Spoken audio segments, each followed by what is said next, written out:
Finally एक ऐसी आधुनिक टेक्नोलॉजी आ गई है जिसे एक अंधा इंसान देख सकता है। That's great. That's amazing. एक गूंगा इंसान बोल सकता है I can talk to you with my thoughts. और अपने परिवार वालों को ही भूलते जा रहा एक अल्जाइमर्स का पेशेंट अपनी यादें समेट के रख सकता है। इस टेक्नोलॉजी का नाम है ब्रेन कंप्यूटर इंटरफेस और अगले 2-3 सालों में ये एक रियलिटी बनने वाली है। The first person to be implanted with the stent rod interface is the Australian Graham Felsted. His brain signals are transmitted to a sensor in the chest where a receiver forwards them to a computer. This enables Graham Felsted to chat and surf the internet using thought alone.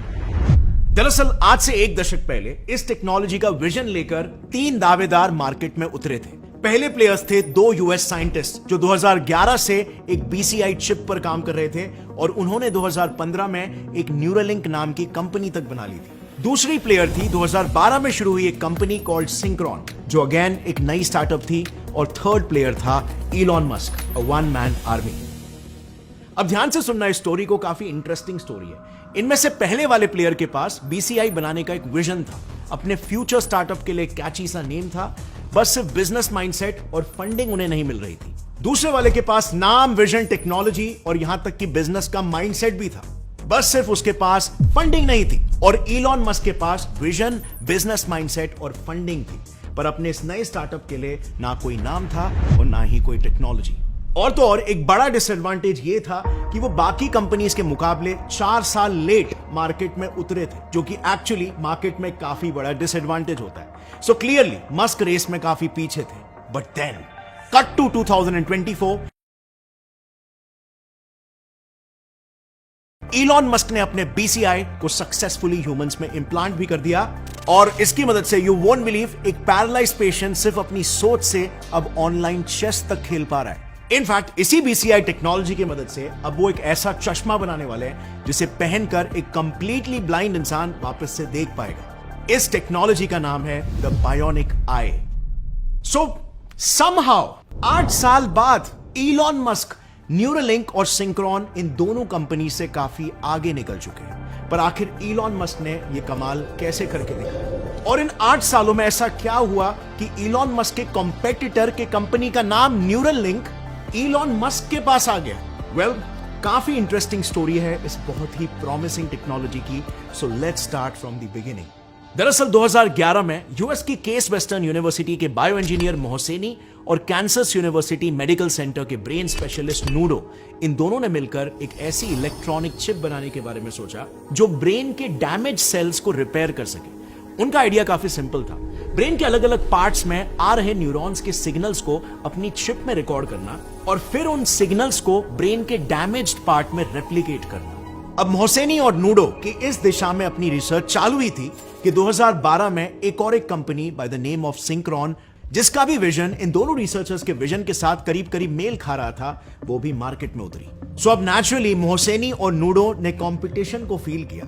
अब competition में जीत कर उभर आने के लिए उन्होंने सिर्फ 2 सालों में अपनी पूरी रिसर्च कंप्लीट कर दी और पहली ब्रेन चिप बना दी। उन्हें अपने चिप पर पूरा भरोसा था और इसीलिए उन्होंने उस चिप को एक ब्रेन डैमेज चूहे पर सक्सेसफुली टेस्ट भी किया। उन्होंने ये देखा कि ब्रेन इंजुरी की वजह से जहां पर यह चूहा एक जगह से दूसरे जगह नहीं जा पा रहा था, इस चिप के इंस्टॉलेशन के बाद वो आसानी से घूम पा रहा था, यानी कि ये चिप काम कर रही थी। और इसीलिए इस चिप के सक्सेसफुल एनिमल ट्रायल्स के बाद अब बारी थी ह्यूमन ट्रायल्स की। ह्यूमन ट्रायल्स के लिए उन्होंने अपने चिप को थोड़ा मॉडिफाई किया और एक नया प्रोटोटाइप बनाया।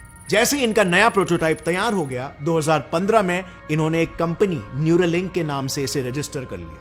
बट सैडली उस वक्त एक भी ऐसा इन्वेस्टर इन्हें नहीं मिला जो इन दोनों रिसर्चर्स के इस ब्रेन चिप में इंटरेस्टेड हो। इन शॉर्ट सिचुएशन ऐसी आ गई थी कि इनके पास प्रोडक्ट था, फ्यूचर विजन था, बट उस प्रोडक्ट को स्केल करने के लिए कोई इन्वेस्टर का सपोर्ट नहीं। और इसी चीज को अपने एडवांटेज में यूज किया इलॉन मस्क ने। असल में 2016 में मस्क ने भी खुद की एक कंपनी बनाई जिसका विजन इन दोनों कंपनी यानी कि न्यूरालिंक और सिंक्रोन से बिल्कुल मिल रहा था। इस कंपनी के विजन को अचीव करने के लिए उन्होंने न्यूरोलॉजी, इंजीनियरिंग और मेडिसिन की फील्ड्स में से 1000 से भी ज्यादा कैंडिडेट्स को इंटरव्यू करके उनमें से हर एक फील्ड के बेस्ट को चुनकर 8 लोगों की एक तगड़ी टीम बनाई। अब ये 8 लोग लिटरली अपने अपने फील्ड के मास्टर्स थे। अब ये मास्टर्स असल में दिखते कैसे हैं ये समझाने के लिए हम आपको इनका बायोडेटा दिखाना चाहते हैं। सो वो 8 लोग थे, ब्रेन मशीन इंटरफेस गीक और बायोमेडिकल इंजीनियर मैक्स होडाक, MIT से PhD करने वाले न्यूरोसर्जन बेंजामिन रैपोपोर्ट, दुनिया की second most popular engineering company Bosch में चिप डिजाइनर रह चुके engineer Dongjin Seo, top IT company IBM के chip researcher Paul Merolla, Caltech university के neuro scientist Philip Sabes, Boston university के biology professor Tim Gardner, flexible brain electrodes पर research करने वाले Tim Hanson और neuro technologist Vanessa Tolosa. So ये थी all in all Elon Musk की winning team जो उन्होंने खुद क्रिएट की। अब यहां पर आप देख सकते हो मस्क की स्ट्रैटेजी ही एकदम अलग है। अगर वो चाहते तो डायरेक्टली न्यूरालिंक के फाउंडर्स को ही खरीद सकते। सो आखिर उन्होंने इंस्टेड एक अलग ही टीम बनाने के पीछे अपना वक्त जाया क्यों किया? वेल दैट इज बिकॉज उन्हें पता था कि अगर मैं इन 8 लोगों पर इन्वेस्ट करूं तो ये लोग मेरे कॉम्पिटिटर्स और मेरे बीच में जो गैप है उसे 1 साल में ही भर देंगे, और यही हुआ भी।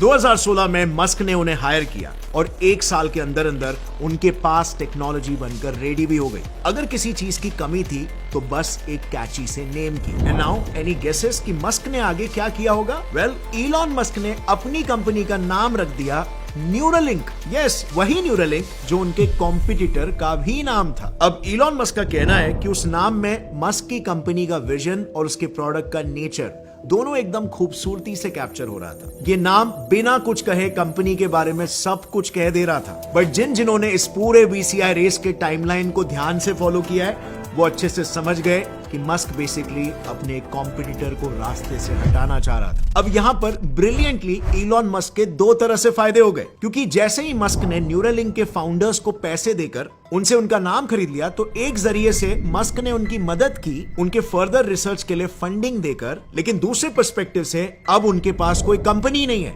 Just 2 independent scientist working on their project. So basically entity का एस्टैब्लिशमेंट और नाम के राइट्स तो इलॉन मस्क के पास आ गए। बट दूसरे तरफ जहां पर इलॉन मस्क अपने कॉम्पिटिटर से आगे बढ़ने की सोच रहे थे, उनके कॉम्पिटिटर्स भी उसे अपने रास्ते से हटाने की सोच रहे थे। सो न्यूरालिंक नाम खरीदने के कुछ ही महीने पहले मस्क के कॉम्पिटिटर्स जेफ बेजोस और बिल गेट्स ने 2012 में बनी सिंक्रोन को फंड करना शुरू कर दिया ताकि वो मस्क के न्यूरालिंक से आगे निकल सके। And they started getting an edge. जिस साल सिंक्रोन को फंडिंग मिली उसी साल उन्होंने अपने एनिमल ट्रायल्स को सक्सेसफुली कंप्लीट भी कर लिया और 2021 तक तो इस कंपनी ने ह्यूमन ट्रायल्स भी शुरू कर दिए थे। अब ऐसे में क्या इलॉन मस्क इनसे जीत पाता? वेल, उम्मीद बहुत कम थी क्योंकि सिंक्रोन ऑलरेडी बहुत आगे था रेस में। बस सिर्फ एक ही चीज की कमी थी, फंडिंग, और वो भी अभी उसे मिल चुकी थी। बट फिर भी एक चमत्कार की वजह से बाजी पलटने लग गई। सो 2016 में जैसे आपको पता है मस्क ने 8 लोगों की टीम बनाई थी जो एक ही साल में चिप बना दी और फिर उसके बाद वो एनिमल ट्रायल्स के लिए तैयारी शुरू करने लगे। उनके एनिमल ट्रायल्स के इनिशियल रिजल्ट्स एवरेज परफॉर्मेंस से काफी ज्यादा हाई निकले। इस एनिमल ट्रायल के लिए उन्होंने एक मंकी के ब्रेन में N1 चिप को सक्सेसफुली इंप्लीमेंट किया था और इसके बाद उस मंकी ने सिर्फ अपने थॉट से कंप्यूटर पर एक गेम खेल कर दिखाया, जिसे हमने डिटेल में अपने इस वीडियो में कवर भी किया है।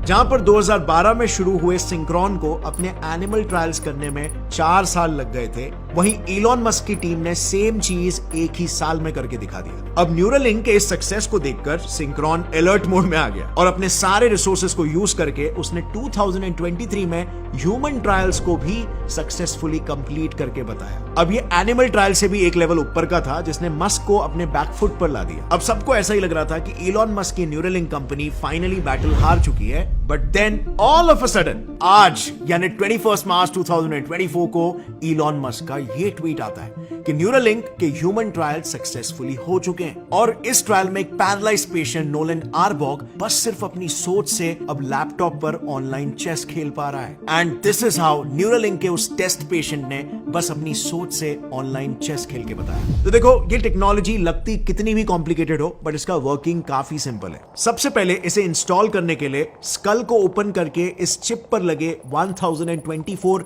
हेयर लाइक फ्लेक्सिबल इलेक्ट्रोड्स को ब्रेन में इंसर्ट किया जाता है। फिर ये इलेक्ट्रोड्स ब्रेन में हो रहे न्यूरल एक्टिविटीज को डिटेक्ट करके उसे जीरोस और वंस में कन्वर्ट करते हैं। फिर ये सिग्नल ब्लूटूथ के जरिए सामने रखे कंप्यूटर में ट्रांसफर होता है, जिसे पढ़कर कंप्यूटर उसी हिसाब से काम करता है। And this is how Neuralink के उस टेस्ट पेशेंट ने बस अपनी सोच से ऑनलाइन चेस खेल के बताया। और मस्क के अनुसार ये पैरालाइज्ड पेशेंट्स एनिमल ट्रायल्स के उस मंकी की ही तरह कई सारे कॉम्प्लेक्स एक्टिविटीज भी कर पाएंगे। सिर्फ और सिर्फ अपने सोच से। लेकिन आई वुड से मस्क को अपने स्टेटमेंट को बहुत ही जल्द प्रैक्टिकली प्रूफ करके भी दिखाना होगा, क्योंकि कॉम्पिटिटर्स रियल टाइम में काफी आगे निकल रहे। अनलाइक N1 चिप, सिंक्रोन ने एक ऐसा ब्रेन स्टेंट बनाया है कॉल्ड स्टेंट रोड, जिसकी खास बात यह है कि इसे ब्रेन में इंप्लांट करने के लिए किसी ब्रेन सर्जरी का रिस्क उठाने की भी जरूरत नहीं पड़ती। इसमें बस इस स्टेंट रोड को ब्रेन को सराउंड करने वाली ब्लड वेसल्स में इंप्लांट किया जाता है। यहां आकर ये स्टेंट रोड ऐसे खुल जाती है और इस पर लगे ये छोटे छोटे सर्कल्स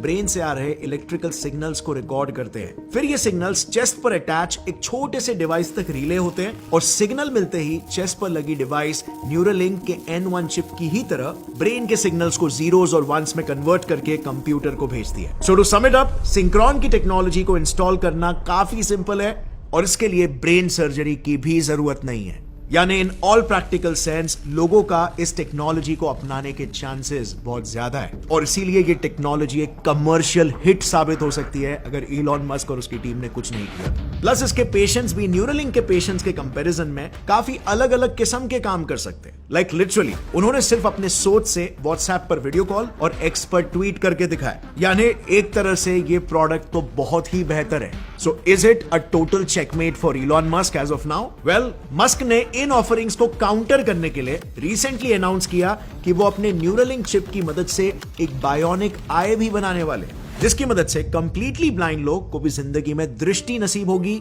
और वो फाइनली देख पाएंगे। Now this bionic eyes technology can truly be a game changer और इसी वजह से इलॉन मस्क इस कंपटीशन में जरा भी पीछे नहीं है। असल में बायोनिक आइज को लेकर मस्क का प्लान काफी सिंपल है। वो कंप्लीटली ब्लाइंड लोगों को रिकॉर्डिंग कैमरा से लैस चश्मे देंगे, जिन्हें पहनने के बाद उन लोगों को इस तरह की स्ट्रीट एटलीस्ट शुरू में कुछ इस तरह से दिखाई देगी। रिकॉर्डिंग कैमरा वाले चश्मे सामने मौजूद चीजों का वीडियो रिकॉर्ड करेंगे और इस डेटा को न्यूरालिंक के स्मार्टफोन ऐप में भेजेंगे और फिर ये ऐप इस डेटा को इलेक्ट्रिकल सिग्नल्स में कन्वर्ट करके ब्लाइंड लोगों के ब्रेन में इंस्टॉल किए N1 चिप को भेजेगा। अब इस चिप के पिन्स ब्रेन के ऑप्टिक रीजन में इंसर्टेड होंगे, तो जब उन पिन्स में इलेक्ट्रिकल सिग्नल्स आएंगे वो ऑप्टिक रीजन में मौजूद न्यूरॉन्स को एक स्पेसिफिक पैटर्न में फायर कराए, जिससे आंखों के सामने व्हाइट डॉट्स बनेंगे और इस तरह से उन ब्लाइंड लोगों के आंखों के सामने ऐसी इमेज बनेगी। अब आई नो इस इमेज को देखकर आप कहोगे कि कितनी प्रिमिटिव इमेज है, बट देखो ऐसा नहीं है। अगर कोई बचपन से ही ब्लाइंड है तो उसके दिमाग में लाइट की इंफॉर्मेशन ही नहीं होती, तो ऐसे में यहीं से ही शुरुआत करनी होती है ऐसे डॉटेड इमेजेस से। और ओवर टाइम जब इन डॉटेड इमेजेस से एक रेफरेंस पॉइंट उनके दिमाग में बनने लगेगा, तब जाके हम ज्यादा डिटेल्ड इमेजेस उनके दिमाग में फीड कर पाएंगे। और अगर ये सोल्यूशन सक्सेसफुल होता है तो इसी टेक्नोलॉजी की मदद से हम दूसरे डिसेबिलिटीज को भी फिक्स कर पाएंगे, क्योंकि BCI जैसी टेक्नोलॉजी की मदद से साइंटिस्ट ब्रेन को और बेहतर तरह से समझ पा रहे। And you may not even know, but इसी की बदौलत एक ग्रुप ऑफ साइंटिस्टों ने लैब में एक आर्टिफिशियल ब्रेन तक को बनाया। उनका ये आर्टिफिशियल यानी कंप्लीटली नकली ब्रेन 8 अलग अलग मेल वॉइसेस के 240 वेरिएशंस में से फर्क पहचान सकता है। सो क्या साइंटिस्टों ने फाइनली एक कॉन्शियस ब्रेन को बना लिया है? इफ यस, तो आखिर ये काम कैसे करते हैं और कैसे इनकी मदद से हम अपने दिमाग को शार्प बना सकते हैं? इन सभी सवालों के जवाब पूरे कॉन्सेप्ट के साथ मैंने अपने इस मिनी ब्रेन्स के वीडियो में ऑलरेडी दे दिए हैं, जिसे आप यहां पर क्लिक करके चेकआउट कर सकते हैं। आज के इस वीडियो से कुछ भी नया अगर आपको सीखने मिला तो एक लाइक जरूर ठोकना और सब्सक्राइब कर लो GetSetFly science channel को ऐसे इंटरेस्टिंग वीडियोस के लिए। See you next time. As always stay curious and keep learning. जय हिंद।